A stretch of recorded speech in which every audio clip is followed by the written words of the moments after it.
Welcome back to another episode of MotoGP Mac, and today we're going to talk about the upcoming race in Sepang, Malaysia this weekend. Now, before we get into it, here is the schedule for Friday. Here is the schedule for Saturday. And here is the schedule for Sunday. Now, if you're in GMT or close to GMT times, it is quite an early start, but I will be streaming all the practice, qualifying, and the race itself.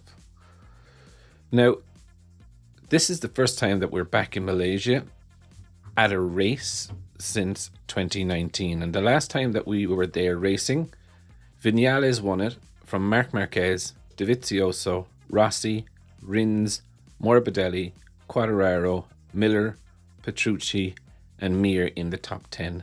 Now, I do think obviously it is going to look quite different this time. The weather forecast for Malaysia is not great. It is probably going to rain and thunderstorms Saturday and Sunday.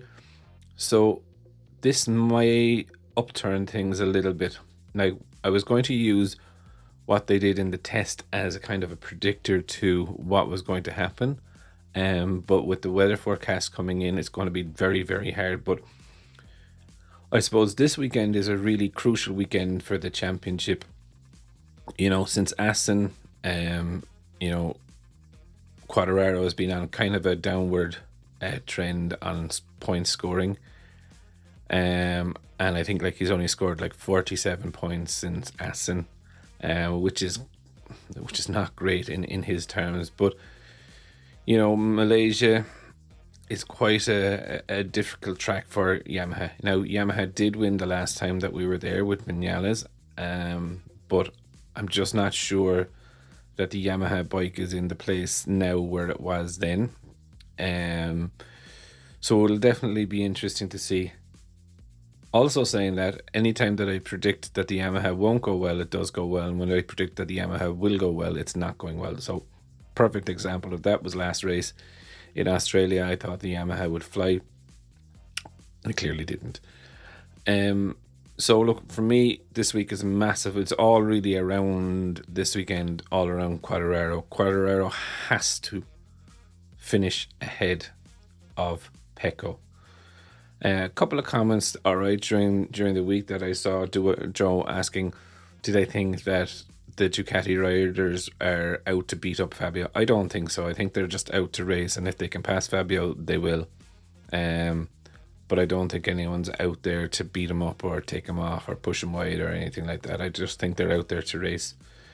It will be very interesting as well with Marc Marquez this weekend. He had a great run, and hands down was really, really good in Australia. But if you do remember, in Australia there was only two major right-hand corners where he was pushing a lot of pressure on that right arm or shoulder, and those were turn 4 and turn 10. Sepang is very, very difficult or different from that as well, do you know what I mean? So it'll be interesting to see how his fitness is here. Also for Mir, be interesting to see how his fitness is. You know, Mir is less than a month away then on riding the new Honda, so it will be very interesting. Miller, I would like to see Miller kind of come back through the grid a small bit, you know, after his disappointment, and try and finish off his last two races with Ducati in style. Now, the other thing I will call out was that the last time Bagnaia was here as in a race, he was 30 seconds behind in 12th place. Now, I think that was his rookie year, so I won't really take that into account, but I suppose you could, in a way, take it into account with, you know, it is a race, and even though it was his rookie year, it was towards the end of his rookie year, it wasn't his first rookie year, but he did go well in winter testing, but I do believe that it's going to be wet. Also this weekend, Nakashima will be replacing Nakagami again. He's still recovering from his injury, and Honda are hoping that Nakagami will be back in time for the last race in Valencia.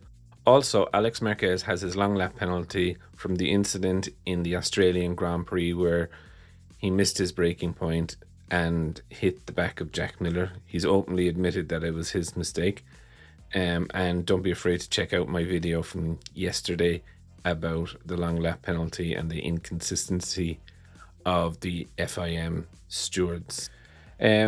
Also, I suppose in this race, you know, it will need to be a strong showing from the Beast and Alicia Spargo, because realistically they could be counted out this weekend. They would need to finish ahead of Pecco, so the gap won't widen. I do think the Beast will be knocked out of the championship race this weekend, but Alicia is like 27 points behind now, so like he needs to finish a couple of places ahead of Pecco to ensure that he brings his hopes to the last round of the championship. And I think that would be the sign of a really successful season for him, that he was in the championship fight till the end of the year, not with one last race to go.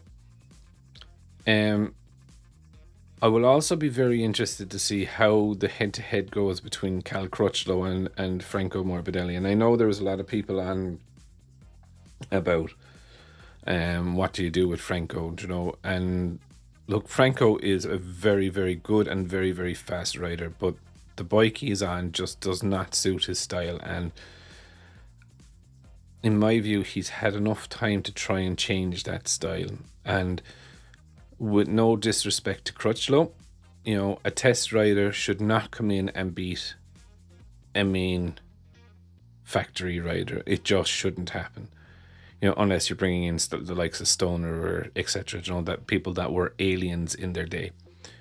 Cal was not an alien per se. He was a very fast rider, but he was not of alien status. And he's coming in and he's beating or equaling the race rider.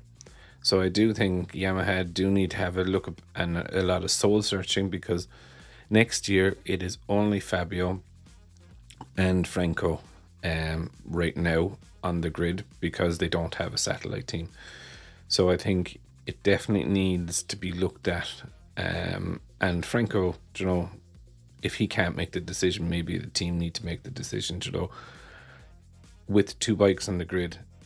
Perfect example of that is that, you know, if Fabio doesn't finish or Fabio, you know, gets demoralized, Yamaha could not make the top 10 next year. And that's, in my view, you know, sacrilege. You know, Yamaha should always be up there, or a rider, or, you know, in my view, factory riders should be in the top 10. End of. But again, it's going to be quite hard to pick a Friday fast man. But I do think I'm going to go with Alicia Spargo, the screen biter. The track is one of those tracks. It is extremely fast. It's extremely flowing. You know, there's a mixture of hard braking and fast corners, which I think the Aprilia will be able to handle. Not too sure about the race yet, but I'm going to go, my Friday man is going to be Alicia Spargo. But I would definitely love to know what you think about the upcoming race.